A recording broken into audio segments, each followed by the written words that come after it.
noches a todos nuestros amigos, socios del Colegio de Médicos Oftalmólogos del Estado de Jalisco. El día de hoy es jueves 8 de octubre de 2020 y estamos muy felices porque hoy es nuestra última sesión académica del año y hemos elegido dos ponentes de lujo que son grandes amigos y grandes representantes de la oftalmología mexicana a nivel internacional. Estoy muy feliz porque aparte de que son de una casa súper importante para nuestro país, que es la Asociación para Evitar la Ceguera en México, pues el tema del día de hoy es un tema súper importante para todos nosotros, como oftalmólogos generales y como de alta especialidad. Y bueno, pues vamos a escucharlos y a preguntarles muchísimas cosas. Antes de dar paso a la sesión, quiero pedirle por favor a la doctora Sandra Partida Calderón, secretaria de nuestro colegio, si nos puede hacer el favor de dar lectura al acta de la sesión anterior. Adelante, Sandrita, por favor. ¿Qué tal? Buenas noches a todos. Bienvenidos al colegio. Bueno, voy a dar lectura al acta de la sesión pasada. Siendo las 20:31 horas del día 6 de agosto del 2020, se da inicio a la séptima sesión ordinaria de nuestro colegio con el tema Casos difíciles y cómo los resolví, en el cual participaron los residentes de nuestras instituciones formadoras de oftalmólogos del estado de Jalisco, misma que se ha presentado de manera virtual por contingencia por COVID-19. En dicha sesión se comentaron casos complicados de principalmente cuadros inflamatorios oculares, entre ellos necrosis retiniana aguda, uveitis y oftalmía simpática. Dichos cuadros debemos recordar que representan desde un reto diagnóstico hasta el tratamiento. La intervención de especialistas en las áreas involucradas a su vez emitieron opinión de cómo debería ser el abordaje de los casos, diagnósticos diferenciales, así como perlas en su manejo. Se da por terminada la sesión a las 22 horas. Agradezco a todos su asistencia e invitándolos a nuestro congreso en el mes de noviembre con un amplio panel de expertos en todas las áreas. Les agradezco que por favor aprueben el acta de manera en el chat, por favor. Gracias. Muchísimas gracias, doctora Sandra Partida. Por favor, todos nuestros socios, tenemos invitados de varios lugares, pero los socios del colegio, por favor, pongan su nombre y si aprueban el acta o no lo aprueban. Esta es la última sesión porque la siguiente ya van a ser elecciones para el año que entra. Eso tengo que darles información al final de esta sesión. Y recordarles que del 5 al 8 de noviembre está nuestro curso internacional del Colegio de Médicos Oftalmólogos de Jalisco, que en este año hemos titulado 2020 Visión para Todos, y el Pediatric Ophthalmology World Tour, con 15 asociaciones internacionales invitadas, entre ellas la Asociación Rusa de Oftalmología de Estrabismo, la Academia Americana de Oftalmología Pediátrica y Estrabismo, el Consejo Internacional de Oftalmología Pediátrica y Estrabismo, la Asociación Colombiana de Oftalmología Pediátrica, la Sociedad Argentina de Oftalmología Infantil, entre muchas otras. Y a continuación, bueno, ya le doy la palabra a nuestro querido amigo y socio, el doctor Eric Jair Oregon Miranda, quien esta noche es el encargado de coordinar esta sesión de córnea y que estamos muy emocionados porque la doctora Valeria y el doctor Everardo están con nosotros. Les cedo la palabra, Eric, y los escuchamos con muchísimo gusto a nuestros invitados de esta noche. Bueno, buenas noches. Agradezco la invitación para coordinar esta sesión. Y pues como ya les comentó Luis, tenemos invitados de primerísima calidad. Tenemos a la doctora Valeria Sánchez Huerta, quien actualmente es directora de la Asociación para Evitar la Ceguera en México. Agradecemos mucho su participación. Experta pues en córnea y cirugía refractiva y pues amiga de todos nosotros. Aparte tenemos al doctor Everardo Hernández Quintela, quien actualmente es adscrito del Wilmer Eye Institute en Estados Unidos y pues agradecemos mucho su presencia también. Los temas del día de hoy son de interés para todos nosotros. Casi siempre nos encontramos en la consulta diaria pues con temas parecidos a los que veremos el día de hoy. Ya sin más preámbulo voy a dar la palabra a la doctora Valeria para que comience con su presentación. Muchas gracias por su atención. Gracias, Eric. Muchísimas gracias y Luis por la invitación. Saludos a todos, aunque no los veo. Voy a compartir mi pantalla.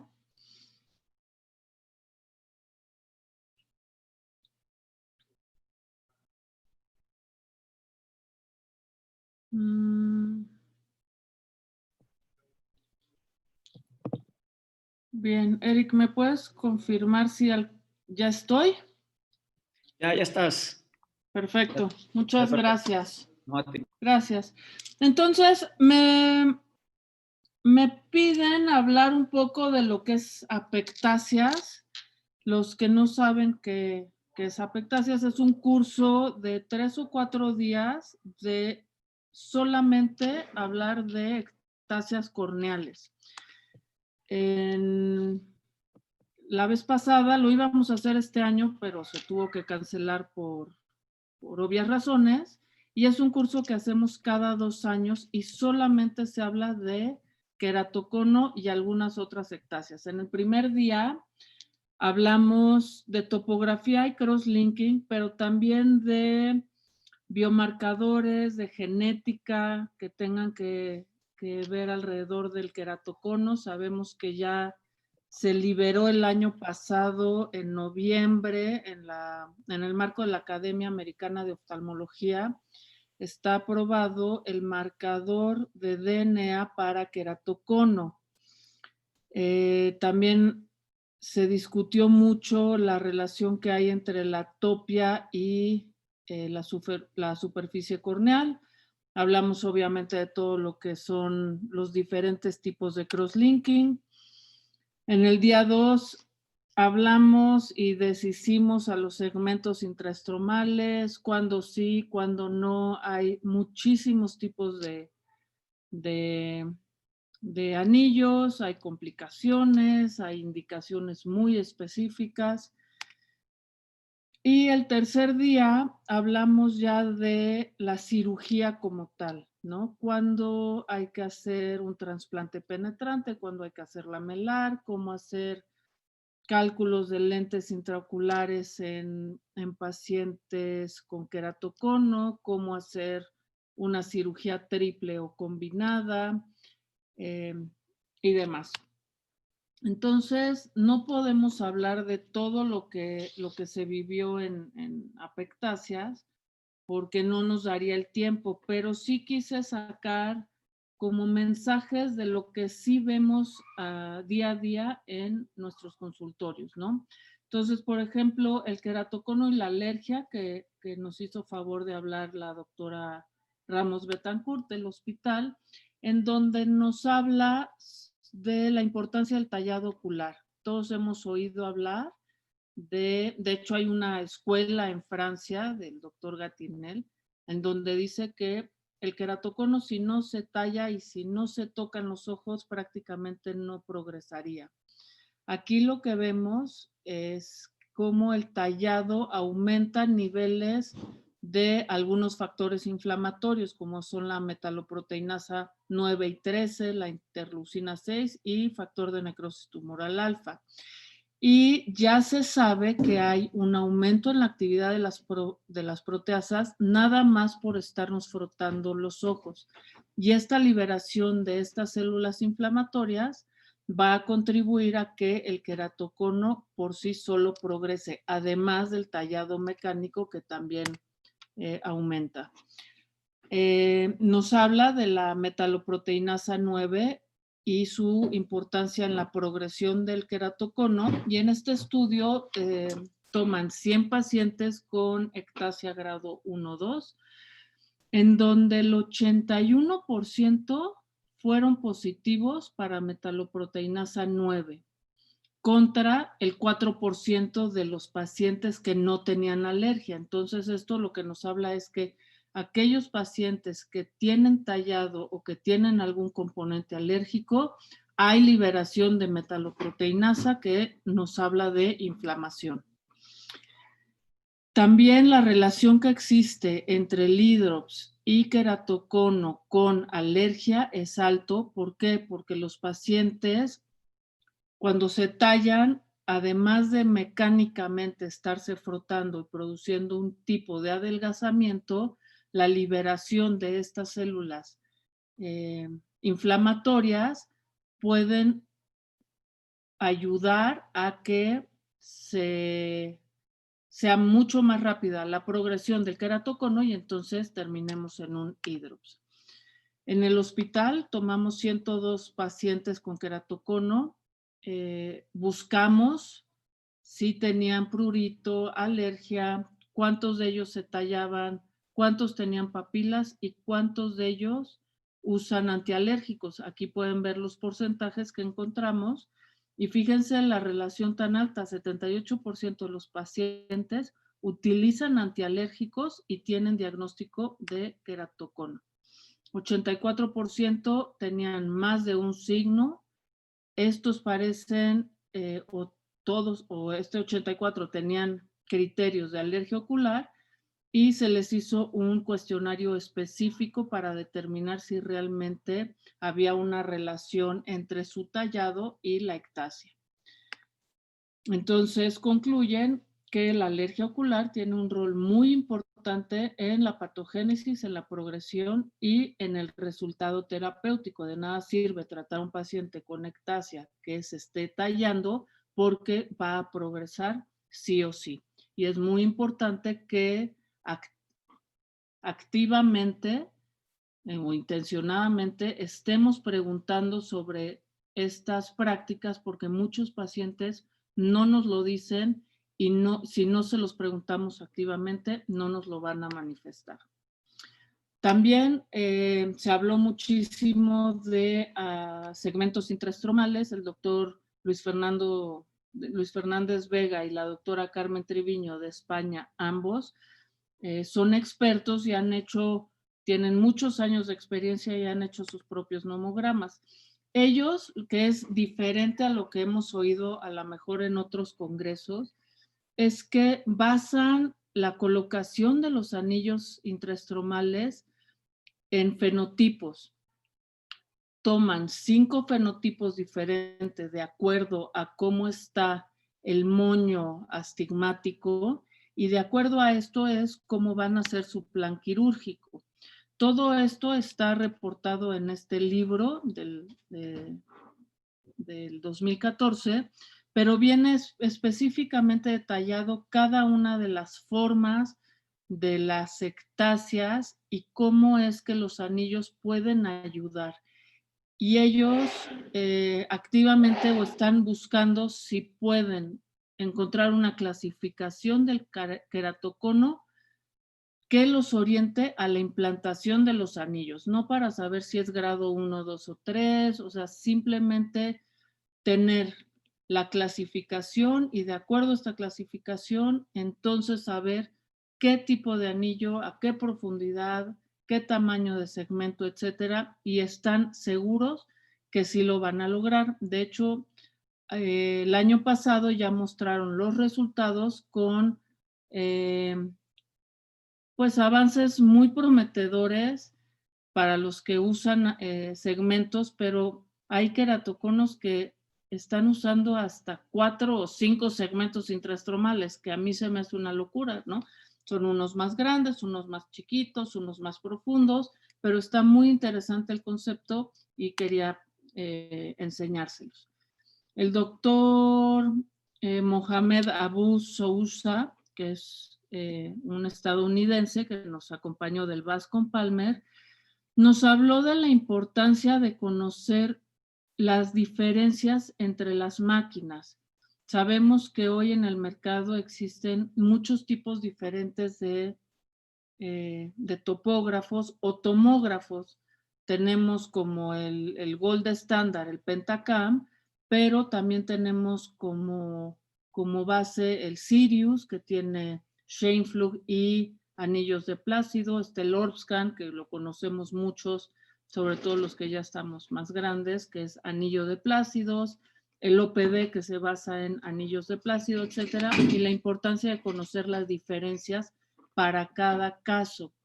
Él hace un comparativo entre las máquinas y fíjense qué interesante. Aquí él encuentra, estos son mismos pacientes medidos con una o con otra tecnología.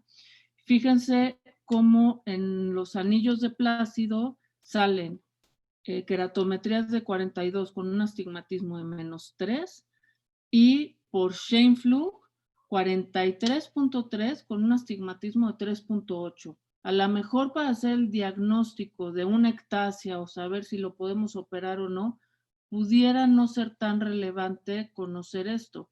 Pero si ustedes quieren basar su tratamiento de un lente intraocular tórico basándose en queratometrías, esto sí tiene mucha relevancia incluso para el cálculo de este lente intraocular. Aquí podemos ver otro caso en donde también hace un comparativo y fíjense, el astigmatismo por anillos de Plácido lo muestra en 0.4 y por cámara de Scheimpflug nos da un menos 1.2 con queratometrías muy similares, pero fíjense que el eje axial gira un poquito. Entonces, otra vez, aquí hay que ver para qué queremos el estudio y saber cuándo realmente lo vamos a ocupar. Anillos de Plácido es más dependiente de la superficie y de la lágrima. Los resultados del estudio que hizo comparativo, aquí podemos ver, es que en 12.5% de los ojos había más de 10 grados de diferencia entre máquinas y en 7.5% más de 20%. Esto es muy relevante cuando queremos hacer una planeación, sobre todo para un tratamiento intraocular en un paciente con ectasia, para los que queremos poner tóricos o hacer algún lente fáquico con toricidad que ya los están vendiendo en el mercado. Aquí podemos ver otro caso en donde el comparativo no es tan relevante excepto por 10 grados de diferencia en el eje. Y este otro, fíjense, las queratometrías salen ligeramente diferentes y el eje también se mueve. Entonces hay que saber decidir cuándo pedir anillos de Plácido o Scheimpflug o nada más conocer las limitaciones que existan entre uno y otro. Nos concluye que hay discrepancias entre las máquinas en cuanto a la lectura de las queratometrías, de los ejes y del astigmatismo. Hay diferentes casos que muestran diferencias, o sea, hay pacientes que muestran grandes diferencias medidos por ambas máquinas y es importante saber, los anillos de Plácido son muy precisos para mapas de curvatura y queratometrías y Scheimpflug va a ser mejor cuando estamos analizando mapas de elevación anterior y posterior y el mapa paquimétrico es más preciso o más real en una cámara de Scheimpflug y no así en anillos de Plácido. También discutimos mucho sobre el screening pre-LASIK, hubo talleres de lectura de topografías entre máquinas, se discutió mismos pacientes en Orbscan, en Scheimpflug, en Galilei, en Sirius, etcétera. Y esto se los quería sacar porque quizás valga la pena que lo conozcan. Cuando hay pacientes que están limítrofes y no saben si realmente pudieran ser candidatos a cirugía refractiva, está el score de riesgo de ectasia. Y aquí viene la tablita y viene muy bien ejemplificado, ¿no? Entonces depende de la edad, de las dioptrías que se van a tallar, de el estroma residual que vamos a dejar calculando el corte que vamos a hacer con la navaja o el microqueratomo que tengamos en la clínica donde lo vayamos a operar, etcétera. Y nos pone bajo riesgo, riesgo moderado y riesgo alto, también dependiendo de la edad del paciente.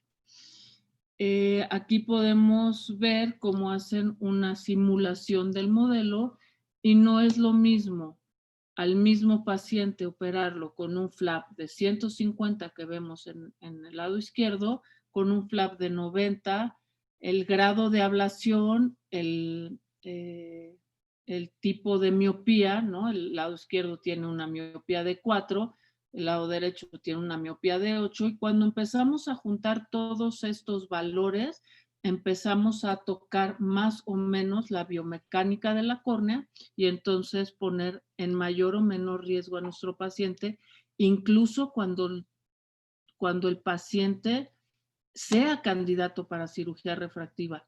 Lo que nosotros toquemos de la córnea sí va a impactar en la debilidad de la biomecánica corneal.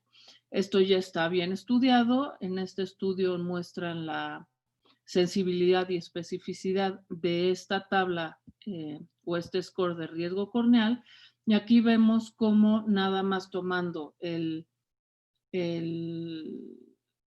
VAD, que es este índice que viene en el Pentacam que tanto hablamos, que es el índice de Bellin-Ambrosio, más el índice cuando lo unimos a la edad y al estroma residual. Y vemos cómo es mucho más fácil o mucho más estable o mucho más confiable que sumemos todo esto para evitar una ectasia postlásica. También el doctor Hernández Quintela nos habló del efecto de los lentes de contacto y la riboflavina en cuanto a la absorción de luz ultravioleta. Cuando estuvimos hablando de crosslinking y están estas nuevas técnicas de córneas más delgadas y si usamos o no usamos el lente de contacto para aumentar la distancia en la que la luz ultravioleta pega a la córnea y la absorbe para proteger el endotelio, y quisimos saber qué tanto, o nos habló el doctor más bien, qué tanto se absorbe esta luz y protege al endotelio de nuestros pacientes. El objetivo era determinar el efecto del lente de contacto impregnados en la riboflavina con la transmisión de la luz ultravioleta. Se hizo un estudio transversal con 2 marcas de lentes de contacto diferentes que no tienen luz ultravioleta, porque el tener luz ultravioleta entonces bloquearía la luz que estamos dándole a la córnea, disminuyendo la cantidad de entrecruzamiento que podríamos estar generando cuando hacemos crosslinking para detener las ectasias. Entonces, aquí están estos 2 tipos de lentes. Los lentes fueron impregnados en riboflavina durante 15 minutos y hacen un análisis comparativo. En la primera columna vemos sin riboflavina como no hay mayor absorción de la irradiación, con riboflavina al minuto 0 y al minuto 9 cómo va aumentando o cómo más bien va disminuyendo la capacidad de absorción de la luz. Aquí en esta gráfica vemos cómo hay van muy parejos entre los 2 lentes, aumenta y conforme pasa el tiempo va disminuyendo la cantidad de bloqueo de la irradiación que tienen estos lentes embebidos en riboflavina. Concluyen que los lentes, ambos, impregnados con riboflavina, sí producen una gran absorción de la luz ultravioleta y por tanto una disminución en la transmisión a través de ellos. Lo que nos dice es que sí protegen las estructuras internas y sí pudieran funcionar como un bloqueo para estas córneas que son muy delgadas. El impacto del estudio va a radicar en la medición de la cantidad exacta de la irradiación, porque no sabemos, sabemos que permite o que protege, pero no sabemos qué tanto ni en qué cantidad, y el próximo año esperemos que el doctor ya nos pueda entregar datos más actualizados en esto, porque eso apenas empezaba y el protocolo de lentes de contacto ha avanzado muchísimo a hoy en día. También de Argentina, el doctor Andrés Benatti, y bueno, hubo todo un módulo de crosslinking, nos habla de el tipo de crosslinking que hay. Entonces, tenemos muchísimos tipos de riboflavinas, hay marcas diferentes de Europa, de Estados Unidos, de Sudamérica con una fórmula muy específica si queremos hacer EPI-ON, EPI-OFF.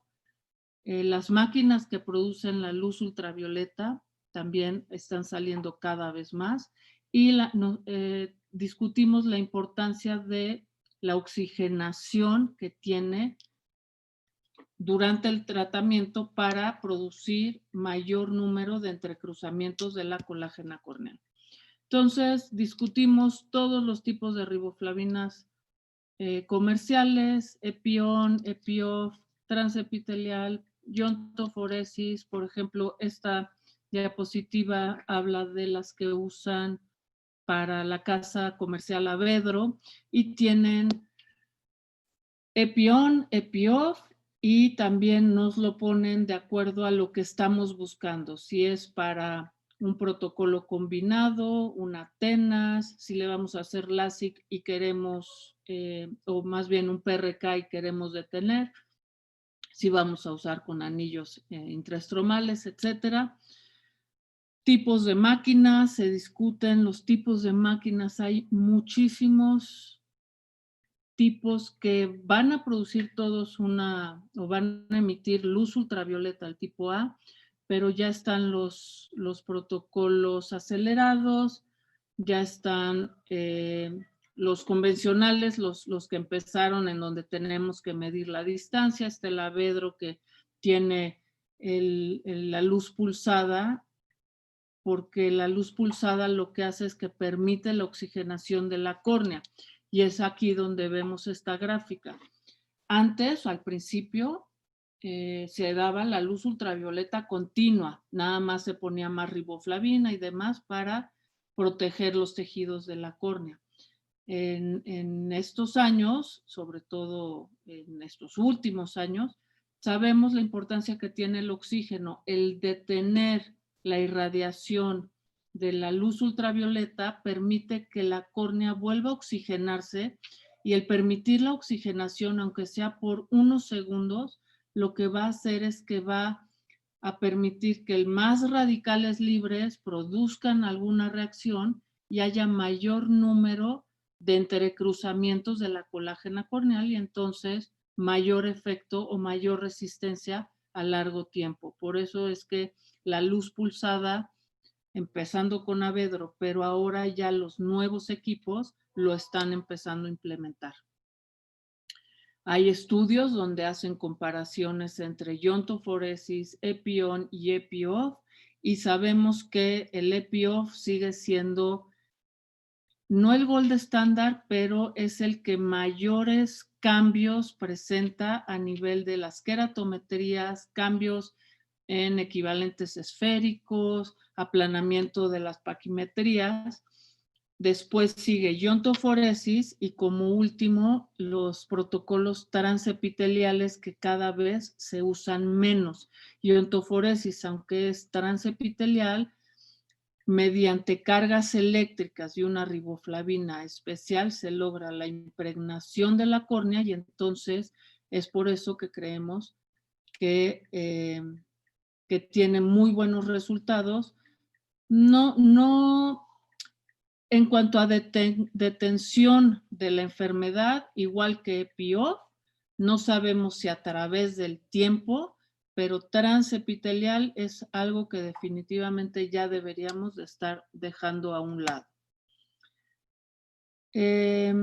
También siguiendo con anillos intraestromales, el doctor Daponte del Consejo Argentino de Oftalmología nos habla de todos los tipos de anillos intraestromales. Y si se fijan aquí, en apectáceas hablamos de cada uno de ellos y de las ventajas y de las desventajas. Y la verdad es que todos tienen el por qué y cuándo hay que indicarlos. Depende de la edad del paciente, depende del astigmatismo, del moño, de si tiene el croissant, si tiene nada más asimetría, si tiene el muñeco de nieve, etcétera. Y también depende del defecto refractivo que queramos corregir. Entonces, no hay una regla para saber qué anillo intraestromal es el que se tiene que poner en cada paciente. Por ejemplo, esta casa comercial, que son de los más recientes, tiene segmentos de 45, de 120 y hasta de 355, que son ahorita como lo último que se está estudiando, y cada uno tiene su porqué, y cada moño astigmático le corresponde un cierto tipo de anillo, y también la profundidad es importante. Keraring tiene también este tipo de anillo, que es un modelo nuevo que lo han estado probando. Hay tablas donde ya nos mencionan para qué tipo de queratocono es mejor uno u otro, las profundidades y las características de cada uno. Y si se fijan, todos estos son diferentes estudios que se han hecho con diferentes anillos. Entonces, yo creo que el anillo intraestromal, si ustedes van a estar poniendo anillos, bien, o sea, que quede bien claro que es personalizado, tienen que conocer el nomograma que la casa comercial ya tiene aprobada, y tendrán que hacer sus cálculos de acuerdo a la edad, al equivalente esférico, a las queratometrías, y no todos los pacientes son candidatos a anillos. También bien importante, aquí les estoy pasando, son diferentes plataformas, hay quien te puedes meter a las páginas de las casas comerciales y te ayudan a hacer el nomograma, o ya vienen impresas. Como esta te viene, le pones todos los datos y te arroja si le va a ir bien, si le va a ir mal, con las caritas abajo, contento, triste, etcétera, y te dice dónde entrar, a qué profundidad y qué tipo de anillos debes de poner según el grosor que estén buscando. Entonces, cada anillo tiene su propio nomograma y su propia indicación según la esfera y el cilindro a corregir. Sí les quiero comentar que es bien importante que sepan que los anillos no detienen la progresión de la ectasia. Y este estudio lo hizo el doctor Sierra del Hospital Central Militar, donde nos habló de todos los estudios que se han llevado a cabo. Y en general se concluye que los queratoconos que tienen progresión, sí es efectiva la implantación de los segmentos intraestromales, y va a ser efectivo a corto plazo. Van a mejorar la visión, la refracción y la topografía, pero no son suficiente ningún tipo de anillo para detener el avance del queratocono, sobre todo en los pacientes jóvenes que ya estaban presentando progresión. Hay que considerar entonces los protocolos combinados, poner anillos más crosslinking. Hay escuelas, está quien piensa que hacer los anillos primero y después esperar y poner el crosslinking después. Está la escuela de todo al mismo tiempo, o poner la riboflavina en el canal antes de poner el segmento. O sea, estamos jugando a ver cuál es, a todos les va bien, no detiene la progresión si no lo usan con crosslinking. También de Chile nos hablan un poco del manejo médico y quirúrgico del hidrops. El hidrops sabemos que es una ruptura de Descemet. Nos hablaron y estuvimos discutiendo del manejo conservador, que es un parche, parchar el ojo por 48 o 72 horas, manejo médico con esteroides, antibióticos, solución salina, cicloplégicos. Hay quien deja hipotensores oculares pensando que si yo disminuyo la producción de humor acuoso va a haber menor presión intraocular que fugue por la ruptura de Descemet, y entonces eso va a ayudar a una recuperación más pronta. Hay quien deja lentes de contacto, que tampoco no está demostrado que sea lo indicado, y el manejo quirúrgico. En cuanto a gases, hablamos de está la escuela, en donde en estos pacientes, sobre todo los que no cooperan para estarse poniendo los medicamentos como síndromes de Down, que sabemos que tienen mayor riesgo de ectasias, ancianos, o niños muy chiquitos, o gente con déficit, cualquier cosa, podemos acelerar la recuperación mediante aire-gas. Aire dura 48 horas, hay que estarlo reinyectando. Si son muy habilidosos en lámpara de hendidura, lo pueden hacer en su consultorio, y si no, hay que estarlos metiendo al Excimer o a quirófano. También se usa frecuentemente SF6 o el C3F8. El SF6 dura 2 semanas y pudiera requerir una reinyección, y el C3F8 tiene mayor duración y casi siempre es única dosis, pero esto depende de la experiencia de cada médico. Aquí en esta tabla vemos el peso molecular, cuánto tiempo dura. El que más dura, que puede durar hasta 2 semanas, es el C3F8, pero aquí acuérdense que puede haber expansión. Entonces, si su paciente va a viajar, no pueden ponerles el C3F8 a menos de que el paciente sepa que se va a tener que quedar en donde lo inyectaron por 1 mes o 2 meses, o le dejan la burbuja a la mitad para que la expansión no produzca hipertensión ocular. En la actualidad, y esto salió de S-apectasias, fue la idea de suturar la DSMED con 1 o 2 o 3 suturas transfictivas, y eso es lo que hemos estado haciendo ahora en el hospital. Ya se publicaron los casos, resultados espectaculares, mucho mejor que con gas, con el riesgo de tener que estar reburbujeando, pero bueno, tienes que tener la habilidad quirúrgica de hacer suturas transfictivas con una DSMED suelta en cámara anterior.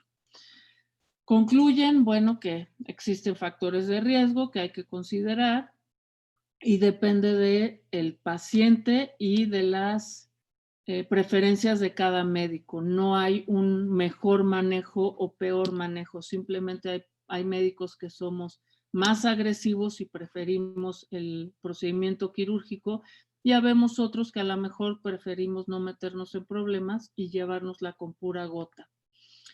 El tercer día, y aquí sí no pude rescatar todos los videos y además se haría eterna la plática, fueron manejos de ectasias avanzadas. Y aquí, como ya es lo quirúrgico, casi todo el día nos la pasamos discutiendo sobre diferentes manejos, pero con videos, con las cirugías en vivo. Entonces hablamos de cuándo decides un DALC versus una QPP, cuándo hacer ya una triple, si el paciente le vas a hacer un trasplante de córnea y tiene una edad más o menos avanzada, donde ya puede haber cambios a nivel del cristalino, a lo mejor valdría la pena hacerlo en un mismo tiempo, o le haces el trasplante y en un segundo tiempo le pones el lente intraocular calculado según las queratometrías que dejaste, según el conteo endotelial. Hablamos de las complicaciones quirúrgicas de DALC, que la principal es pues, que no te salga la burbuja, que perfores, que no puedas conseguir la burbuja tipo 1, que tengas que convertir, la dificultad de la obtención del tejido con la calidad que se requiere, ¿no? Vas a pedir un tejido como si fueras a hacer un penetrante para después matar el endotelio porque te salió increíble, pero pues el costo de eso es alto. Se hablaron de los cálculos para lentes intraoculares en DALC, en trasplantes, en queratoconos en pacientes que la córnea está estable, que ya se le hizo crosslinking, etcétera. Entonces, creo que es un tema apasionante. Todos vemos ectasias, todos vemos queratoconos. Las ectasias no deben de ser tratadas todas iguales. Tenemos que identificarlas porque hoy sabemos que pudiendo detenerlas, de no hacerlo, pudieran terminar en un trasplante de córnea y esto podría resultar en otros temas como glaucomas secundarios, infecciones y demás. Hay factores de riesgos, terapias tan amplias como sus características y sus tipos. Un queratocono se puede presentar de tantas maneras y hay pacientes tan diferentes que lo padecen que sería imposible tratar de hacer una receta de cocina y por eso es que podemos hacer un curso de 3 o 4 días hablando de una sola enfermedad porque es tan diferente sus presentaciones y su pronóstico que hay que desmenuzarla por completo. Este año íbamos a hacer el curso, lo tuvimos que posponer, esperemos que para el 2021 nos podamos ver ahí. Y pues obviamente que estarán invitados. Muchas gracias. Bueno, pues sin duda un tema apasionante y muy interesante. En la vida diaria de nuestro consultorio, pues estamos checando pacientes con astigmatismo alto, con características que nos hacen pensar pues en ectasias. Para no perder el hilo del asunto, me gustaría hacer algunas preguntas y ya después pasamos con Everardo. ¿Qué definición, digamos, operativa o una definición, pues, no sé, simple como para oftalmólogo general, podríamos dar para clasificar a un paciente como sospechoso de ectasia?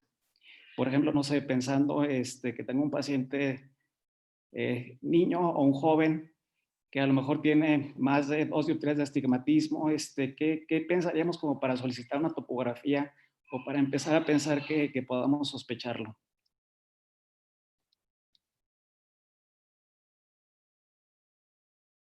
No se escucha. Me encanta la pregunta porque frecuentemente a nosotros corneólogos los tenemos en la cabeza todo el tiempo, entonces es más fácil, ¿no? Pero para los que no, los que estamos en el día a día en la consulta general, todo paciente que no mejore a un 20/20, hay que recordar que aunque la tira del autoqueratorrefractómetro salgan queratometrías de 44, los autorrefractors toman los 3 milímetros centrales.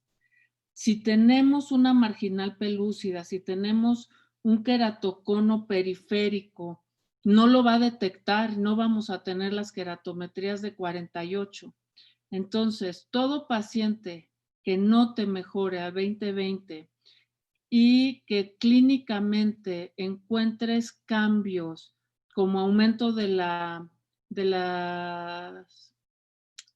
trama nerviosa, que esa sí frecuentemente la podemos ver más fácil que otros signos de queratocono, que se acompañe de frotamiento, ¿no? Y que aún con la graduación no lo lleves más allá. Hay que descartar la ambliopía, ¿no? Refractiva, sobre todo en niños mayores de 8 años, pero a esos pacientes obligado mandarlos a una topo, no nos cuesta nada. Sí, creo que eso es súper importante porque frecuentemente llegan pacientes pues ya con avance, ¿no? De queratocono, ambliopes por el hecho de no hacerles una topografía y pues ya ahí es difícil el tratamiento o su rehabilitación. Otra pregunta, bueno, recordando lo de la conjuntivitis alérgica, creo que eso es fundamental. Yo prácticamente a todos los pacientes en quien sospecho ya estoy pensando que tienen igual conjuntivitis, pero no sé si has visto alguna diferencia en los pacientes con ectasia post-LASIK. Digo, ahí pensando en que a lo mejor el pico que hace la córnea sea lo que produce la conjuntivitis o no. Yo he visto como que es más frecuente en el queratocono, no tanto en las ectasias post-LASIK. No sé qué has visto en eso o si es parte del protocolo de tratamiento.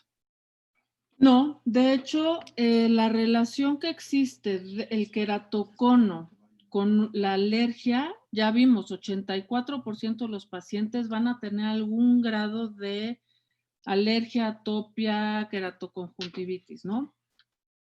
El paciente de ectasia post-LASIK es un paciente, yo creo que en un porcentaje muy alto, no eran queratoconos, los tratamos de manera tan agresiva que los ectasiamos.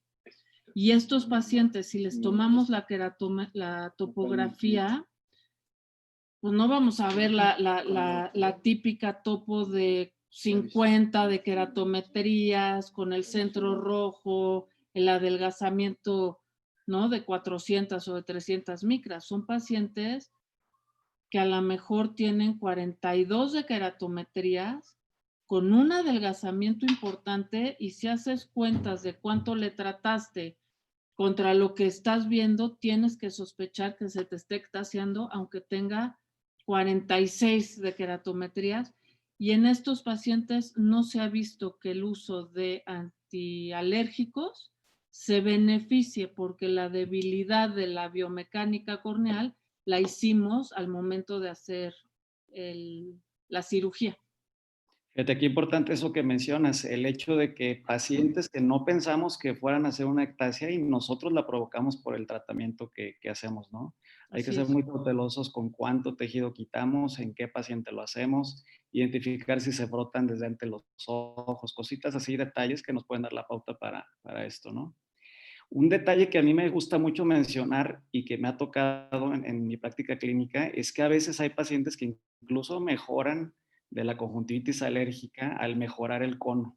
Por ejemplo, me ha pasado que haces cross-linking o combinado con anillos, y el puro hecho de hacer que la córnea baje pues en el centro, les mejora a veces los datos también de conjuntivitis alérgica, y eso puede ser también pues un beneficio del detectarlos a tiempo y de darles tratamiento.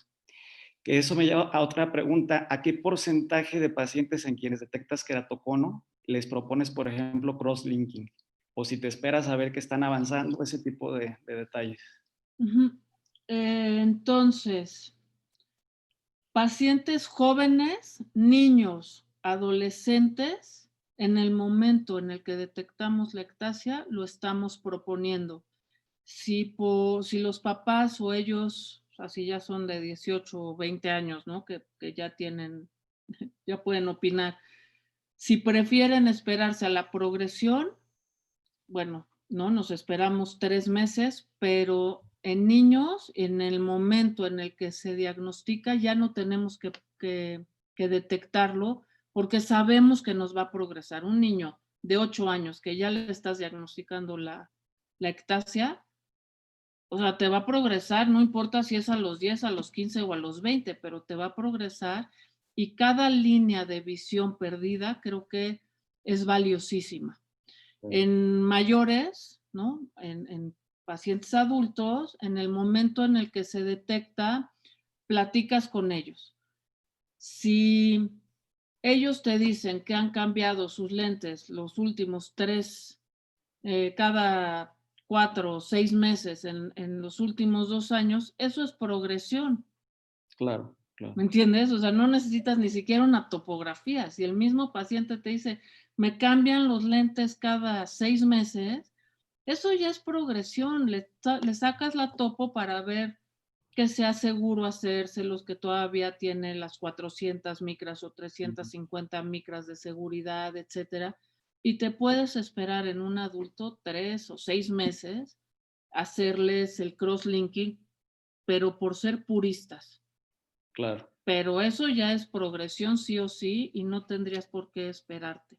Es un procedimiento que, si lo sabes hacer, no corres mayor riesgo más que no detener la progresión, que hay un porcentaje como de un 3 a un 5% de queratoconos que, aunque les hagas EPI-OFF y se los repitas, no se los vamos a detener. Claro. Sí, eso lo comenté porque muchas veces me ha tocado, y bueno, yo también era de las personas que se esperaban a ver progresión, sobre todo al principio que se empezó a hacer esto aquí, yo en el 2000, no sé, 10, por ejemplo, que no se hacía tan frecuente. Y ya con el devenir de los años me he dado cuenta que progresan sí o sí, incluso adultos, ¿no? Mayores de 20 años. Pues yo ya lo estoy proponiendo casi como tratamiento de primera elección, y me ha pasado que muchos oftalmos generales que te refieren al paciente, pues ya el paciente viene de 2, 3 años que lo estuvieron observando, ¿no? Bueno, ahora en cuanto a lo del e-drops, me pareció muy interesante lo que comentaste sobre la sutura. Creo que es algo que puede resolver en muchas ocasiones y pues hacer la vida mucho más cómoda de los pacientes. Quizás solo puntualizar lo del gas. A mí me ha llegado a pasar, sobre todo en los pacientes con DIME, que se llegan a bloquear si no haces una iridotomía y detallitos de esos, ¿no? Que también hay que tener en cuenta. No sé si alguien del público quisiera comentar algo, alguna pregunta para la doctora Valeria. Aquí una persona dice, Eduardo Ortiz reportó que ha visto pacientes con crosslinking que le sube la temperatura. Y fíjate que sí es algo que me ha tocado ver ahora que le estamos tomando la temperatura a los pacientes, pues, diario. Me ha tocado ver que al día siguiente traen temperatura, no sé por qué, la verdad. Yo creo que habrá que buscar, a ver si alguien lo ha reportado, pero no sé si tú sepas algo al respecto. No sé nada, yo no sé si es por el estrés, porque Podría ser. Sí. quieras o no, el estrés de la cirugía, uno, están estresados antes de la cirugía, dos, sí les estamos quemando la córnea y Sí, muchos pacientes, sobre todo los EPO, ajá. pues les duele un montón porque es una quemadura dirigida, controlada, lo que quieras, pero les estamos quemando el estroma. Yo no sé si Everardo que está ahí Sí, sepa sí, algo de la temperatura. Yo la sí, verdad es que acabo, no lo había la verdad es que vi la pregunta relacionado. e inmediatamente hice una búsqueda rápida, no muy exhaustiva, en PubMed sobre los efectos adversos del crosslinking y también, y específicamente si había fiebre y temperatura. Y te puedo decir que en esta breve búsqueda no hay nada reportado. Yo no lo he notado porque no me ha tocado todavía tomar entonces, pero es una hipótesis bien interesante, ¿no? Saber por qué, si esto es cierto primero, ¿no? Porque sí está súper interesante. Sí, hace poco a mí me tocó y con la paranoia del COVID, pues mandamos a hacer la prueba, que veo que es lo mismo que hizo el doctor. Y sí, está como extraño. Ya por último, una pregunta yo personal al respecto. ¿Qué les gusta a ustedes hacer? ¿Combinado o hacen siempre separado? Crosslinking y anillos. O depende mucho del caso. Yo no hago anillos. Yo Ok. no hago anillos, no me gustan. Les Ok. tengo poca fe, lo siento, doctor Hernández Quintela, que es Yo el sí padre de pongo, los anillos. yo pongo mucho, sí. Lo que sí es que hay algunos pacientes que sí creo se pueden beneficiar muchísimo y se los mando a Everardo. La Ok. verdad es que yo en los anillos no creo nada, entonces, Eve, por favor. Sí, yo prefiero primero poner anillos y en un periodo de 30 días, generalmente durante el primer mes, existe una ventana de muy buena visión. El paciente va a llegar en una de estas visitas o tú le adviertes, un día te vas a levantar y vas a ver muy bien. Y lo platicas desde antes, si estás dispuesto, ¿no? Con la intención de tratar de estabilizar la córnea en esa posición donde él tiene buena visión. Claro que el anillo tampoco es que funcione de manera inmediata, ¿no? No es un congelador que estabiliza la córnea en ese momento. Hay un proceso de cicatrización, recuperación, etcétera. Pero me ha funcionado bien, entonces yo hago eso, primero anillos y en el primer mes le digo, tú ese día vienes, lo arreglamos y yo te opero en ese mismo día. Y así le hacemos. ¿Y qué contraindicación dirías que es total para un anillo? Digo, pensando a lo mejor en el tipo de refracción o no sé si alguna otra cosa que tú digas, esto absolutamente, a este tipo de pacientes no se los pongo. Oh, es una buena pregunta. Probablemente una enfermedad autoinmune no controlada, yo creo que es una contraindicación absoluta, ¿no? O una vascularización corneal de estas. Queratometrías muy elevadas, sabemos que no les va Sí, bien. no les va Bueno, no bien. Sí, sería pero absoluta, no esa pero no sería absoluta, pero también sabemos que no le va a ir bien, pero a veces los ponemos para ver si mejora la adaptación de los lentes de contacto, ¿no? Aunque no mejore la agudeza visual, porque los pacientes están en movimiento de manos o cuentadedos y así se quedan, ¿no? A mí me ha dice ido el muy mal doctor con... DeWitt que equivalente esférico. Ah, ok. ¿Qué tal? ¿Cómo estás? Qué gusto verte, Memo. Oye, bueno, esas son las comunicaciones formales, ¿no? Sí estaba pensando en algo así extremo, algo que no deben hacer definitivamente. Una enfermedad, algo así terrible, ¿no? Eso sí viene, está en los libros de texto, sí. O astigmatismo mixto, no, a mí me va muy mal con los que tienen astigmatismo mixto. Ah, fíjate que a mí no me va tan mal y te voy a explicar por qué. Generalmente estos astigmatismos mixtos, de alguna forma, tienen una keratometría muy curva y un astigmatismo muy alto y una muy plana. Entonces, cuando tú pones la keratometría plana, tiende a levantarse. El anillo lo que va a hacer es tratar de llevar a un promedio de 44 a tu córnea. Entonces, eso es algo que he visto en un paciente con astigmatismo mixto. Bueno, para no hacer esto muy largo, vamos a pasar ahora con el doctor Everardo Hernández. Él nos va a hablar sobre cómo poner un centro de excelencia en superficie ocular. Muchas gracias. Muchas gracias a ti, Eric, y muchas gracias a Luis por la amable invitación. Y bueno, qué gusto estar con ustedes, compartir el foro con Valeria. Es para mí, no sé si se ve mi presentación. Se ve perfecto. Ok, entonces lo voy a hacer grande. Y bueno, esto del Centro de Excelencia para el Manejo de Superficie Ocular sale y se motiva a través de la inquietud eh, de ayudar a estos pacientes, ¿no? Recuerden que la enfermedad de la superficie ocular es probablemente una de las enfermedades, bueno, si te dedicas a segmento más prevalente que ustedes van a encontrar. Un oftalmólogo se ha calculado general, verá un 60% de sus pacientes tendrán este tipo de enfermedad.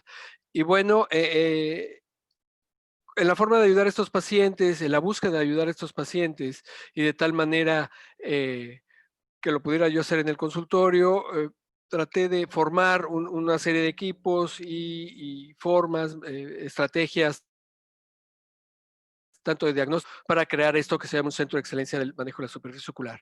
Y fue a través de una plática de la doctora Margarita McDonald que da estos tips. Mucho de esto que yo voy a platicar viene de esta conferencia que ella dio, inclusive está en YouTube.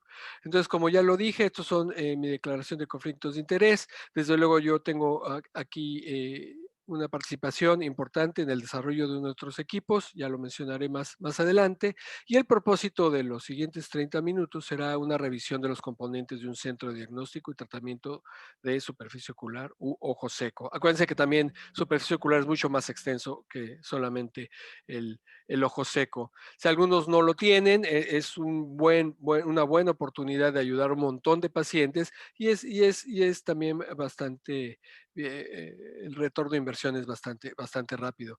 Yo tenía uno en la Ciudad de México, la doctora Valeria Sánchez tiene uno también en la Ciudad de México, sé que hay otro en Monterrey y seguramente en Guadalajara también debe haber alguno por ahí. Les hablaré entonces de la importancia que está basada principalmente en el epidemiología, tiene sobre la calidad de vida, el efecto importantísimo que tiene sobre el cálculo del lente intraocular. De esto no hablaré tanto, pero ustedes ténganlo bien reconocido y así como la doctora Sánchez Huerta, Valeria, nos presentó cómo existe una diferencia entre la medición de keratometrías en diferentes instrumentos. Bueno, también el estado de la superficie ocular tiene un impacto importante sobre esto. Y por otro lado, si alguien se dedica a esto, el éxito de la adaptación a los lentes de contacto. Después hablaré de los componentes diagnósticos, la experiencia que tenemos en APEC, tanto en diagnóstico como en terapéutico, y el resto de los instrumentos. Y este es un estudio que hicimos ya hace bastantes años, le llamamos el estudio de Walmart porque lo hicimos en estas tiendas de autoservicio, en las cuales estudiamos 3,445 pacientes con un cuestionario muy pequeño que se llama DQ5, que es muy rápido de hacer, y bueno, encontramos que el 57% de los pacientes que pasaban en esta tienda de autoservicio tenían síntomas de ojo seco. De los más altos reportados, realmente nos gana Arabia Saudita por ahí, que no está aquí, pero podemos ver que somos de los más altos en el mundo. Tenemos un montón de síntomas de ojo seco. Y este es un estudio que hizo Jaime Martínez, que hoy está en Bascom Palmer, que cuando hizo su servicio social en México, lo publicó en 2016, pero lo hizo un par de años antes, por ahí del 2014, en el cual estudió 338 pacientes en la consulta de primera vez y determinó cuáles eran sus síntomas a través de dos instrumentos, el OSI, por todos conocidos, y el DQ5. Entonces, lo interesante era que la prevalencia es altísima, más del 60%, pero lo interesante es que el 43% por OSDI tenían un ojo seco severo. Entonces, no solamente la prevalencia es muy alta, sino que además estos pacientes sufren de un ojo seco severo. E importantísimo también que el 68% de ellos tenían una alteración en la calidad del meibo y por lo tanto tenían una disfunción de las glándulas de meibomio. Entonces tenemos pacientes muy sintomáticos y que tienen disfunción de glándulas de meibomio. El impacto sobre la calidad de vida, todo lo conocemos, es importantísimo. Muchas veces estamos en la consulta y el paciente eh, se queja muchísimo y son pacientes no solamente que se quejan porque sufren, sino que además son incompatibles y el acompañante pone una facie de que no le cree, ¿no? Entonces ya cuando uno le dice es que de verdad tiene algo la señora, tiene un ojo seco, se sorprende el acompañante, ¿no? Y aquí están todas las alteraciones que nosotros podemos ver. Cada vez más frecuente el trabajar en una computadora, ¿no? Y hoy, en esta época COVID, seguramente, y eso me ha pasado, el uso de cubrebocas ha hecho que parte del aliento se dirija entonces ahora hacia los ojos y eso ha creado grandes alteraciones y en esta época yo he tenido muchísimos pacientes que tienen chalaciones, que yo creo que la prevalencia, no he hecho ningún estudio, pero de manera puedo decir que me llené de chalaciones en cuanto se liberó un poquito la consulta, porque y creo que tiene que ver con esto, el que el aliento pase por el ojo no es normal. Y bueno, desde luego la relación que existe con el número de gotas de glaucoma y la calidad de vida, ¿no? Este es un instrumento que mide la alteración emocional y podemos ver en diferentes razas, este es un estudio hecho por Anat Galor, en el cual vemos que entre mayor número de gotas, desde luego con conservadores, se aplica el paciente, bueno, afecta mucho más, en forma más importante su calidad de vida, que también tiene que ver con la enfermedad de superficie ocular. El paciente puede disminuir su visión y desde luego esto tiene que ver con una alteración en la suavidad o qué tan lustroso, qué tan suave, qué tan regular está la superficie de la córnea epitelial principalmente, quienes desde luego lleguen distorsionadas. Entonces, y sobre todo produce una agudeza visual o disminución de la agudeza visual fluctuante, ¿no? El paciente ve bien a veces, se ve mal, y la clásica prueba diagnóstica, bueno, pues es aplicar una lágrima artificial y el paciente dice, cuando me pongo la gota, mejora muchísimo mi visión. Los pasos para poner un centro, que en esto está basado en tratar de ayudar a estos pacientes, que imagínense, la población es enorme. Por lo menos aquí en Estados Unidos tienen como recomendación no poner los centros muy cercanos unos a los otros, ¿no? Ellos recomiendan que, porque tienen sus estudios, que 80 kilómetros es un buen parámetro. Yo sé que en México esto es sumamente difícil porque uno generalmente no escoge dónde pone su instrumento, sino uno lo pone donde uno trabaja, ¿no? En su hospital donde está. Entonces, por ejemplo, yo tengo uno y se están abriendo otros en Médica Sur y estamos a 5 kilómetros, o sea, está muy, muy, muy cerca, pero somos tantos millones que no parece que nos afecte. Es importante en la creación de nuestro centro tener técnicos capacitados. Nosotros no nos va a dar la vida este tipo de trabajo. Podemos supervisar, podemos dar atención al paciente, pero créanme, es un trabajo arduo y cuando empieza a crecer la demanda de tus servicios, tanto diagnósticos como terapéuticos, es importante que tengan una persona que pueda hacer este trabajo. Además, las terapias fuera de que inviertes mucho tiempo, realmente sí te fatiga y es sumamente aburrido. Por otro lado, hay que transmitirle a estas personas, porque creen que uno las pone en tu centro de excelencia, imagínense, a trabajar como castigo. Entonces hay que decirles que no es un castigo, realmente hay que transmitir la importancia que tiene este centro, hay que bien remunerarlas para que tengan este entusiasmo y le transmitan al paciente lo que ustedes tienen o sienten también por este trabajo. Es bien importante también asociarse a la industria, claro, de manera ética, ¿no? Y responsable para nuestros pacientes, pero sí es importante que estos instrumentos son sumamente caros. La verdad es que sí cuestan algo de dinero. Entonces, alguno de la industria nos puede dar algunos instrumentos diagnósticos prácticamente en comodato con el propósito de ellos adquirir algún beneficio a través de la venta o de los insumos, ¿no? Entonces, de esta manera yo puedo hacer esta negociación. Es importante, en algunos de ellos nos ofrecen un ingeniero en el sitio cuando la máquina es sofisticada, como estos instrumentos de los que vamos a comentar, y bueno, es interesante, le da mucho más nivel a su sitio. Y también ellos nos apoyan con material de promoción. Ellos tienen panfletos ya hechos en español de qué hace su instrumento y para el manejo de su enfermedad. Este es probablemente uno de los pasos más importantes. Y bueno, no estoy con ustedes presencial, pero generalmente cuando yo doy una conferencia de este tipo, siempre pido que levanten las manos y me digan quiénes utilizan un cuestionario. Y la verdad, ni el 10% lo usa. Yo creo que es un paso fundamental y es sumamente fácil implantarlo en la clínica porque antes del COVID, por lo menos nosotros pasábamos en la sala de espera, mientras el paciente esperaba, una iPad, una tablet, en donde venía esto. Existen ya apps que pueden medir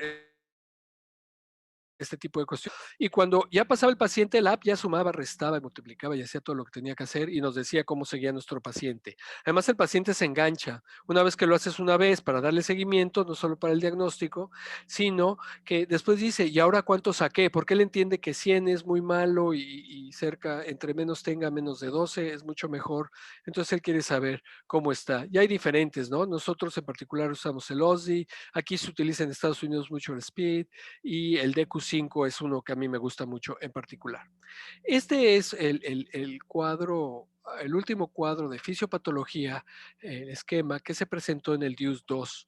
Entonces, todos los instrumentos que nosotros tenemos, o la mayoría de ellos, lo que van a hacer es medir cada uno de estos parámetros, ¿no? Entonces, la osmolaridad, tenemos un osmómetro, el tiempo de ruptura lagrimal no invasivo para medir la inestabilidad de la película lagrimal, el grado de inflamación, tenemos hasta un instrumento que da una respuesta binaria de sí o no para metaloproteasas, en fin, y también el tratamiento. Cada uno de estos puntos tiene una zona específica y tenemos medicamentos para cada uno de ellos, nada más para que piensen en ello. Y este es uno de los primeros, es el osmómetro, que es un lab in a chip, que le llaman, es prácticamente un laboratorio en una pequeña computadora que podemos tener en el consultor.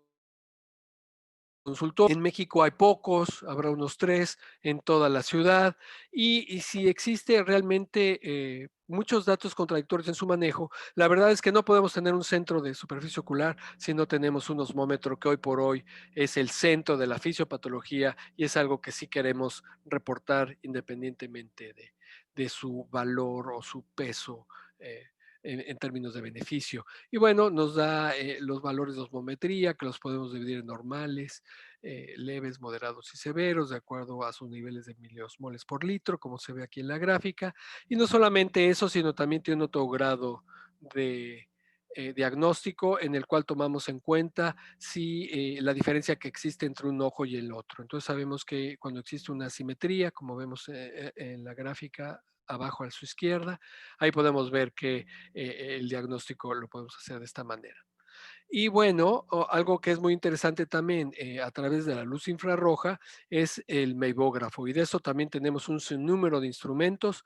Estos son los dos principales con los que contamos, son los más populares. Está el LipiView, que aparece a su derecha. Este es el que usamos aquí en Wilmer. Y el Keratograph 5M.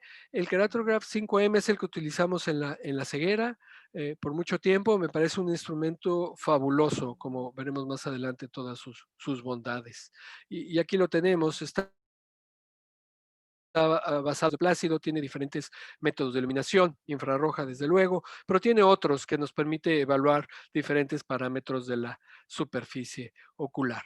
Y lo más interesante es que tiene un reporte que le han llamado GEMBIS, en el cual nos presenta esta gráfica que evalúa 6 diferentes parámetros. Entonces, entre más alejado esté del centro, entre más esté cercano al verde, más normal es, y entre más el área sea más pequeña y más cercana al rojo, pues es más alterado se encuentra.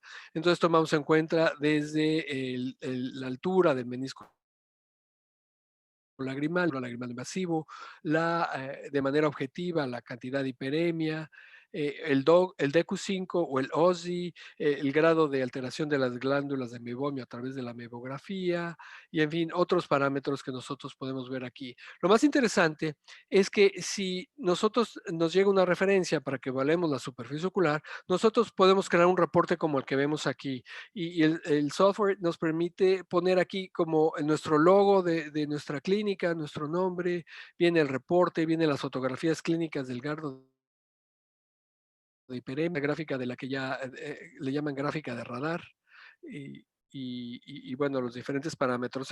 Entonces, para darle un mucho mayor valor también en términos de mercadotecnia, me parece interesante. Y bueno, aquí estábamos hablando en términos de diagnóstico de este producto que se llama Inflamadry, que se trata de la medición de manera no cuantitativa, sino, como dije, binomial, de la metaloproteasa 9 que venía en el esquema y de la cual ya había mencionado Valeria en Keratoconus.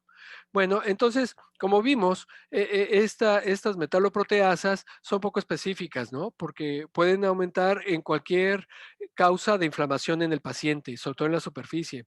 Entonces, no es específica para ojo seco, pero sabemos que en el ojo seco está aumentada, pero también está aumentada si tiene conjuntivitis alérgica, si se talla muy fuerte el ojo. Entonces ese es el problema. Entonces realmente nos va a ayudar solamente para saber si existe inflamación o no, lo cual es importante porque finalmente si yo quiero utilizar antiinflamatorios no esteroideos, podría yo, que así es como lo hago el día de hoy, basarme solamente en la hiperemia conjuntival. Pero este nos da un parámetro mucho más objetivo en términos y funciona también así, muy parecido a las pruebas de embarazo, en donde yo toco la superficie, se absorbe una cantidad mínima de lágrima y bueno, diferentes colores me mostrarán diferentes resultados entre positivo, negativo y prueba no válida. Parece que se me corta, disculpen, se me corta a veces el audio, lo estoy viendo. Tenemos algunos instrumentos muy sofisticados para la citometría de impresión que nos permiten inclusive hacer PCR. Este es sumamente interesante. Este es un instrumento, el doctor Manuel Garza tiene algún otro instrumento que también ha diseñado, ha incursionado en esto. Este es uno que existe en el mercado, que se ve bastante interesante. Algo de lo que hablaré brevemente es en su centro de diagnóstico deben ustedes detectar Demodex, ya que el 50% de los pacientes con blefaritis estará asociado a una cantidad significativa, a un índice parasitario arriba de 0.5, con este tipo de microorganismo. Realmente les estoy mostrando aquí uno de los microscopios que nosotros usamos, que es el mismo que usan en Bascom Palmer. Este yo lo usaba en México, que es un Celestron. Lo buscan en Amazon, cuesta 3, pequeña pantalla y se puede conectar a una gran pantalla. Entonces, yo le he mostrado a pacientes al Demodex moviéndose. Y le he dicho, eso es lo que usted tiene en la base de sus pestañas, en sus párpados.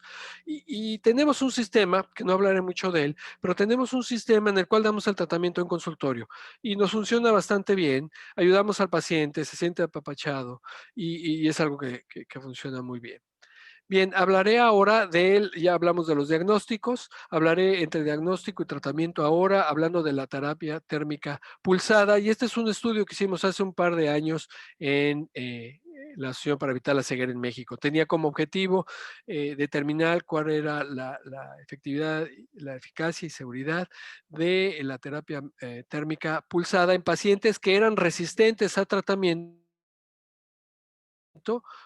crónica, ¿no? Entonces, desde luego, son estos pacientes con enfermedad de la superficie ocular, con disfunción de glándulas de meibomio y que no respondieron al tratamiento, con una disfunción de glándulas de meibomio, pues moderada, y un OSI sintomático, es decir, que sí tenían síntomas de ojo seco. Y les hicimos todos estos estudios, 3 sesiones de 9 minutos separados por una semana, y después les volvimos a evaluar todos estos parámetros. Y bueno, este es un mebógrafo, como pueden ver, y aquí se les da dando la terapia térmica.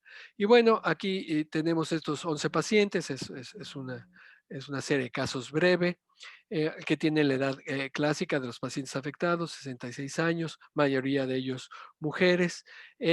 Como podemos ver, el 45%, muy parecido al estudio hecho por Jaime Martínez, tenían un ojo seco severo por DQ5, digo por OSI, y el DQ5 generalmente tiende a medir menos, y desde luego, como estaba en el criterio de inclusión, todos tenían esta afectación en las glándulas de meibomio. Bien frecuente, vamos a ver, más de la mitad de nuestros pacientes tenían rosácea ocular, y el resto tenían un Sjögren. Y hablaré de la experiencia de algunos pacientes que no debemos incluir en estos casos, como pemfigoide, porque hemos tenido efectos adversos muy importantes. Y desde un paciente con herpes simple, tampoco debemos tratarlo porque se reactiva con esta técnica. Y bueno, aquí estamos viendo tanto el OSI a su mano izquierda, los resultados del OSI después de la terapia, como de DQ5, donde existe una mejoría en síntomas y en calidad de vida de manera significativa. Y por otro lado, aquí estamos viendo en el Schirmer, lo cual no fue muy positivo, la verdad es que no, tiene una tendencia, realmente la muestra es muy pequeña, tendríamos que seguir reclutando pacientes. Y bueno, aquí está el tiempo de ruptura lagrimal no invasivo, el cual también mejora, todavía no alcanzamos la significancia estadística.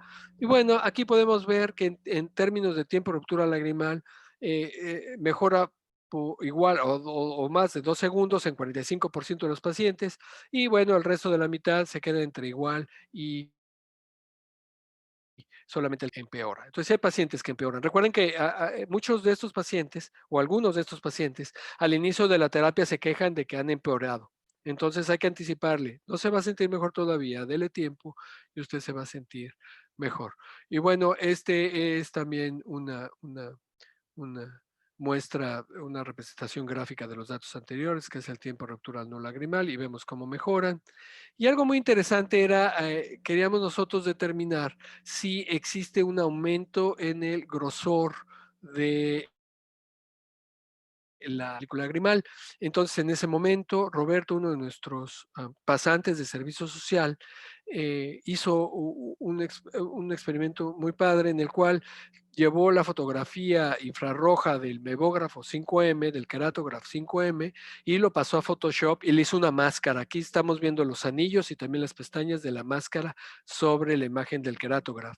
Y luego midió los niveles de rojo, verde y azul, que aquí están los números, como se los puede ver, 197, 190, 184 de azul, eso lo hace Photoshop, y esto lo metió a una fórmula que fue descrita por Tsubota, que nos puede representar a través de los colores qué grosor tenía, para responder si la terapia térmica pulsada era capaz de aumentar o modificar el grosor de la capa lipídica. La respuesta es que no. Aquí vemos antes y después, vemos que los valores son prácticamente iguales. Y esto me lleva a comentar de lo que está descrito del DIUS, que la terapia térmica pulsada probablemente lo que hace es liqueficar los lípidos que están dentro de las glándulas de meibomio y mejora así todos estos parámetros. La verdad es que yo creo que existe otro parámetro, es una hipótesis, porque mis pacientes en particular, cuando yo les hago la terapia térmica y luego van yo lo sé, los vuelvo a llevar a la lámpara hendidura y presiona para explorar cómo sale el mebo, la verdad es que no hay. Entonces mejoran a lo mejor por un cambio en las citocinas inflamatorias que existen ahí, no lo sé. Bueno, aquí tenemos algunos casos clínicos de cómo mejoran. Este es un paciente de 68 años con rosácea ocular. Voy a presentar 3 casos, uno que mejora un montón, uno que mejora más o menos y otro que empeora, para tener un poquito de todo este espectro. Vean ustedes la gran alteración que existe en las glándulas de meibomio principalmente porque están recortadas la longitud de ellas y están sumamente irregulares, ¿no? Y algunas pues ya no existen. Y vean ustedes cómo mejora el mapa de tiempo de ruptura lagrimal no invasivo, teniendo una ruptura promedio de 2.4 segundos, mejoró a 22. Entonces, este es un caso excepcional que mejoró un montón. Y esta es la imagen irregular, que no nos dice mucho así a primera vista, pero es para que vean, es la imagen esta que nos da el Keratograph y que pasamos al Photoshop. Bueno, este es un caso moderado, 68 años, también rosáceo ocular, y podemos ver la gran afectación, prácticamente no tenemos glándulas de mebomio, es increíble esto. Y vean ustedes cómo mejora de 7.9 a 8.6, realmente fue una mejoría muy modesta, y bueno, vean ustedes, inclusive yo lo veo más irregular después de la terapia, pero bueno, es para mostrarles a ustedes algunos ejemplos. Aquí tenemos a alguien de 75 años también con rosácea, que fue lo más frecuente en nuestros casos, también con una gran afectación, esto probablemente está en cerca del 30% que le queda, o sea, una afectación del 60% en el superior y en el inferior también muy afectado. Y bueno, este no estaba tan mal y bueno, tiene aquí baja de 22, baja 16, que está dentro de parámetros normales, pero bueno, es un caso que muestra esto y bueno, esto se ve bastante bien, la verdad, esta imagen. En conclusión, podemos decir que la terapia térmica ayuda a los síntomas de este tipo de padecimiento y que es posible que todos los cambios después de la terapia térmica se vean, pero después de más tiempo de seguimiento, porque este tiempo fue un mes después de la última terapia que les dimos, ¿no? Y ya veremos más adelante a ver cómo va. Recuerden ustedes que la fisiopatología de la blefaritis crónica, pues es la obstrucción de los conductos, de los orificios de salida de las glándulas. Entonces existen estos otros equipos que a mí me parece fundamental, que es la exfoliación de los bordes del libre palpebral y las bases de las pestañas. La verdad es que nosotros no lo tenemos, aquí sí existe, pero lo que yo hacía en consultorio en México era utilizar un escarificador de esclerótica, que es como conocido como palito de golf, y yo tallaba unas 3 veces el borde libre del párpado y con eso yo exfoliaba y quedaba bastante bien. Pero sé que en México algunos médicos lo tienen y pues funciona bastante bien. En la literatura está descrito que se debe usar, se debe repetir cada 4 a cada 6 meses. Existen otros instrumentos, algunos más sofisticados, otros no. Y este está basado desde luego en una parte de humidificación térmica, ¿no? Entonces se coloca sobre el paciente. Este no tengo experiencia, pero pues tiene básicamente el mismo principio, ¿no? Y bueno, uno que está súper de moda ahorita es los pulsos de luz cromática, ¿no? Policromática, el IPL, conocido de luz intensa. Entonces, existe evidencia de que funciona bastante bien, es bastante aparatoso, es bastante grande. Y esta es una revisión que se acaba de publicar en este año, en el Ophthalmology, en el cual habla de la luz pulsada intensa y si bien no es una revisión sistemática y metaanálisis, parece más bien una revisión narrativa, realmente sí muestra evidencia de que funciona y desde luego concluye que hay que hacer más estudios para poder concluir algo definitivo, pero creo que es bastante interesante y promete, va por buen camino. Y bueno, prácticamente agradecer a todos los que, este es el servicio de córnea hace algunos años, todavía están ahí algunos de los fellows como Cristal y César, grandes amigos desde luego, en medio está ahí Valeria una vez más con Guillermo, Analí, Mercedes, un montón de gente que los extraño un montón a todos. Muchas gracias.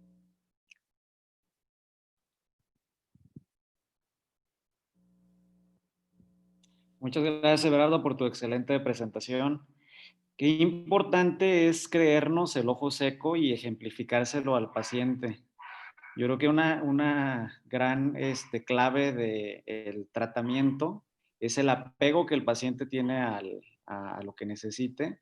Y todo lo que nos acabas de comentar, pues creo que abona a eso, ¿no? El hecho de presentarle un score de OSDI para que lleve seguimiento, el hecho de enseñarle a lo mejor una foto clínica de la tinción con fluoresceína, etcétera. Y pues nos da también a nosotros idea de cómo tratar un ojo seco, en este caso pues asociado a disfunción de glándulas de mebomio.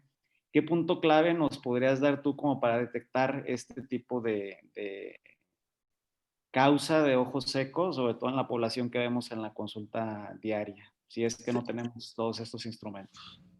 Si quieres repetir la pregunta, Eric, perdóname, se me cortó exactamente en tu pregunta. Te decía que qué punto clave nos podrías recomendar en el caso de que no tenemos estos aparatos. ¿Qué punto darías tú como clave para detectar esta causa de ojo seco en la población que vemos en oftalmología general?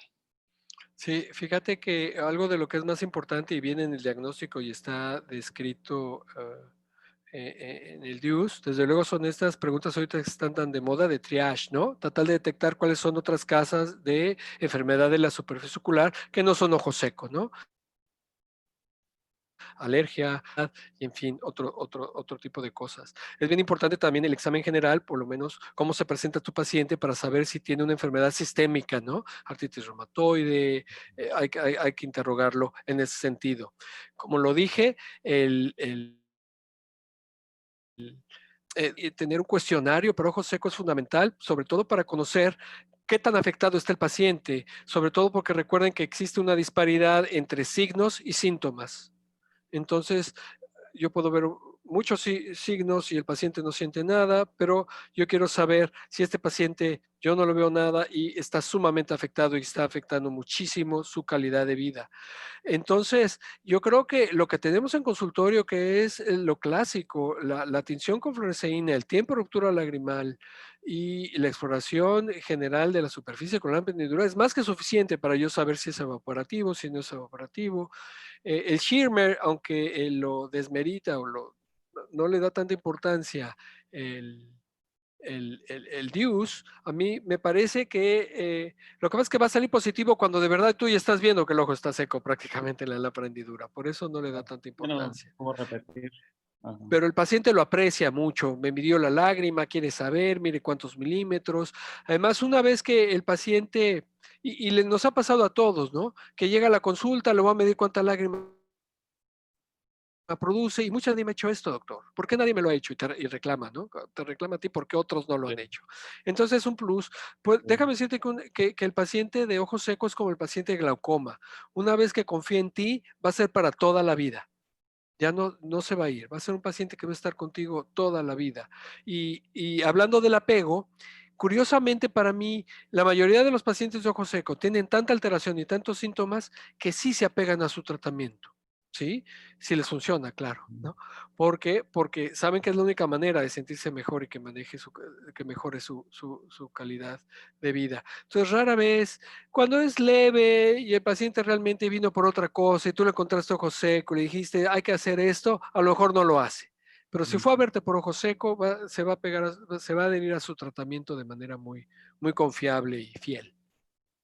Y es fundamental, ¿no? Para la práctica, sobre todo si estamos pensando en cirugía, afecta mucho el hecho de que preparemos a un paciente de manera adecuada para poder operar, ¿no? Y bueno, todos los aparatos que nos comentaste creo que son pues ideales. Ojalá los podamos aplicar todos en nuestros consultorios.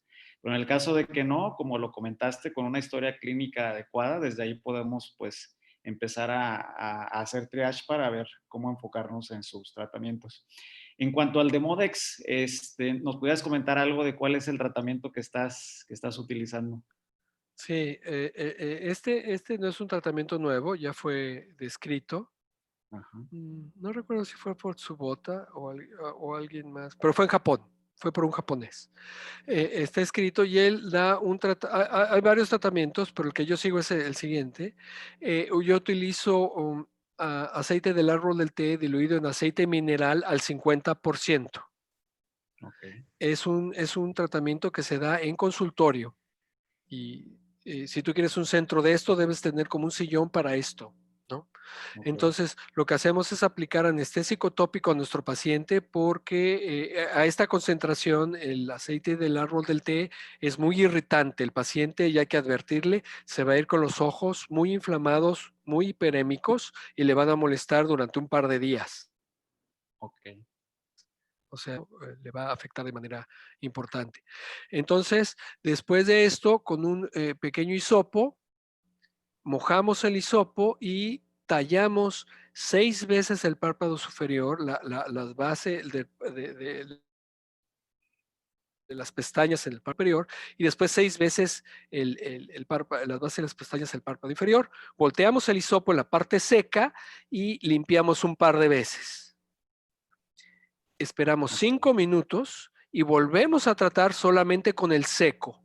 Tallamos. Realmente lo que estamos haciendo es arrastrando, porque lo que hace el aceite del árbol de té es causar toxicidad en el Demodex y que empiece a migrar, empiece a salir hacia la piel. Entonces lo que estamos haciendo es arrastrándolo. Le estamos dando 5 minutos para que camine, le dé tiempo de llegar, y etcétera, etcétera. Y hay estudios, japonés te digo, que muestra cómo el Demodex está caminando por la piel. Es algo increíble. Y esto lo repites 6 veces. Y luego ya se va a su casa. ¿No? 5 veces, disculpe, 5. Y luego ya se va a su casa y lo vuelves a repetir cada semana.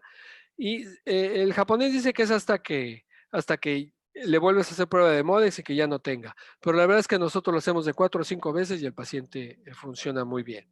En casa, el paciente generalmente mandamos unas toallitas de aseo, ¿de acuerdo? Mandamos un antiinflamatorio esteroideo como fluorometalona 3 veces al día durante 3 semanas, muchísimo lubricante, y también mandamos aseo con shampoo del árbol del té durante el baño en regadera, que se talle las bases de las pestañas. Entonces, todo esto es todo el tratamiento que hace que el paciente... Yo sé que hay otros médicos que utilizan estos otros, es que no es lo único, el espectro para tratar el Demodex es muy amplio, pero este es el que a mí me ha funcionado muy bien y es el que realizaba hasta antes de venir aquí. Aquí todavía no sé cómo tratan el Demodex, todavía no. Sí, es un dolor de cabeza, ¿no? Siempre recurre y bueno, también el encontrarlo a veces para enseñárselo al paciente también a veces no es tan sencillo, pero el microscopio que comentas es una herramienta muy útil también para que el paciente lo vea. Preguntan aquí en el chat que si usas ivermectina. No lo he usado. Lo usé en algún momento o algunos pacientes que me han llegado con la historia de que lo probaron y que no les funcionó. Es algo que yo no uso, pero por eso les digo, el espectro es muy amplio y sé, pero yo lo que utilizo es el aceite del árbol del té. Pero quien lo usa y le funciona está bien, no lo critico, porque sí existe evidencia de que funciona, ¿no? No es algo que... Sí. Sí. Yo traje una vez de Estados Unidos unas toallitas de árbol del té y coincido en que es algo que funciona mucho, solamente que en esa ocasión yo las usé en mí mismo y me ardió muchísimo. Sí, por eso el Sí, tratamiento lo damos en consultorio. Hoy por hoy tú puedes conseguir esas toallitas del árbol del té por Amazon. Tú puedes pedirlas por Amazon, te llegan a México y las puedes, digo, si alguien tiene la inquietud de probarlas en su consultorio, las puedes pedir por Amazon, las toallitas del árbol del té. Sí. Olvidé el nombre por ahí, pero sí existen. En cuanto a la luz pulsada. Te me cortaste, Eric, ya no te oí. Perdóname, te me cortaste, no te oí. Creo que se le trabó un poquito, pero en lo que se reactiva, te voy a hacer otra pregunta que está aquí en el chat. No sé si también Valeria pueda activar su cámara. Hay 2 preguntas más, ahorita que Eric pueda continuar. Dice, ¿los lentes de contacto esclerales cuándo los recomiendan? Esa es una muy buena pregunta porque Valeria tiene de contacto escleral, es interesante, y también Guillermo que anda por ahí. A ver si, Valeria. El lente escleral hay que indicarlo ya cuando el lente de contacto rígido o gas permeable no lo pueda tolerar el paciente. O sea, vamos blandos tóricos, rígidos. Si estamos hablando de alguna ectasia que necesite el rígido de curva invertida y todas estas nuevas adaptaciones, y dejar el escleral para lo último,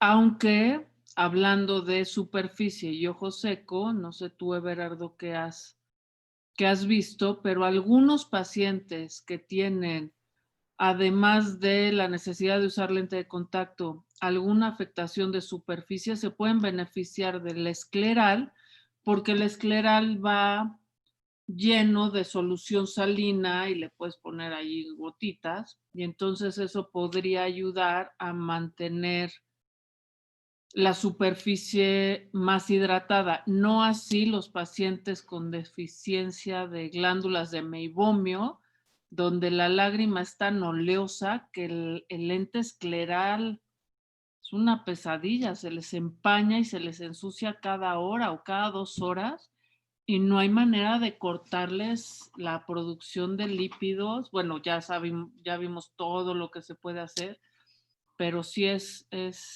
difícil. Pero cuando ya el rígido gas permeable no se pueda tolerar, es cuando cambiamos a escleral. En términos de superficie ocular y lente de contacto escleral, está bien descrito que tiene un papel importante. Sin embargo, en mi práctica, la verdad es que yo no lo he encontrado. Es bastante caro, que no hay problema, porque hay paciente para sentirse mejor estaría dispuesto a usarlo. Recuerdo a este paciente que venía de Tijuana y tenía una enfermedad de superficie ocular brutal y él ponía su suero autólogo en el lente de contacto escleral para que estuviera mucho más tiempo ahí como reservorio, ¿no?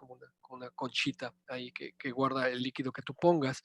Y recientemente le mandé a Guillermo de Witt, que por ahí debe andar, un paciente con un pemfigoide ocular que tuvo una descompensación corneal después de una cirugía de catarata, que le hicimos un DESAEC, pobre, el paciente ha sufrido ojo único porque el otro no ve, y tuvo un adelgazamiento corneal en el centro que, si bien el DESAEC pegó muy bien y la córnea es transparente, hizo una deformación importantísima que el efecto refractivo prácticamente no le permitía ver y cierta opacidad, ¿no? Porque se fibrosó ahí la superficie, que no lo tenía, pero ustedes saben, tocan un pemfigoide y esta cosa se prende tremendo, pero lo único que podíamos hacer, y ellos probaron, en la clínica de Valeria y Memo, probaron un lente escleral y me dice que lo está llevando a 20/100, siendo alguien que no veía nada, ¿no? Entonces parece que esos son los dos, la experiencia que tengo, pero realmente en superficie casi no lo pruebo porque con lo poco que hago ha funcionado bien, pero tiene un papel importante, por lo que está reportado en la literatura, tiene un papel bien importante. Hay otra pregunta que dice que si el crosslinking puede reactivar o afectar córneas con antecedentes de lesión herpética. Entonces, sí, la luz ultravioleta puede reactivar cualquier herpes. Creo que yo nunca he visto un queratocono con herpes, pero si me llegara a tocar, probablemente le manejaría las dosis de aciclovir de 400 miligramos 5 veces al día, por lo menos 3 días antes de realizar el entrecruzamiento, para evitar cualquier posible reactivación. En donde sí está descrito que es una contraindicación absoluta, es cuando tenemos la dendrita o la lesión activa, ¿no? Nosotros que hacemos cross en hongos o en bacterias y hasta en acantamoeba, la que sí es definitivamente no es herpes, porque la luz ultravioleta, el sol y todo este estrés ahí localizado, entonces si fuera necesario y tuvieran ese paciente, que yo jamás me ha tocado tener las dos enfermedades, lo manejaría así. Sí, y nada más para enfatizar un poquito, redondeando lo que dijo Valeria, recuerden que inclusive los pacientes con herpes simple se reactivan con la terapia térmica pulsada. Entonces la luz ultravioleta debe ser mucho más agresiva, ¿no? Si tantito calor ahí, que son 42 grados, lo reactiva, imagínate esto, ¿no? Tremendo. Sí. Eric. ¿Alguna otra pregunta? ¿Quieres hacer la conclusión? Bueno, pues creo que los temas han quedado ampliamente abordados. Creo que es algo que una muy buena lección de los temas a tocar aquí en esta asamblea. Y pues no sé si hay otra duda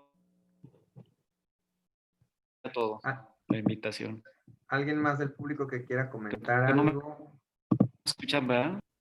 De repente se corta un poquito, Eric, pero bueno, pues en general toda la gente los felicita, los saluda y les agradece que hayan estado con nosotros esta noche. Eso es lo que estoy leyendo yo ahorita aquí en los comentarios.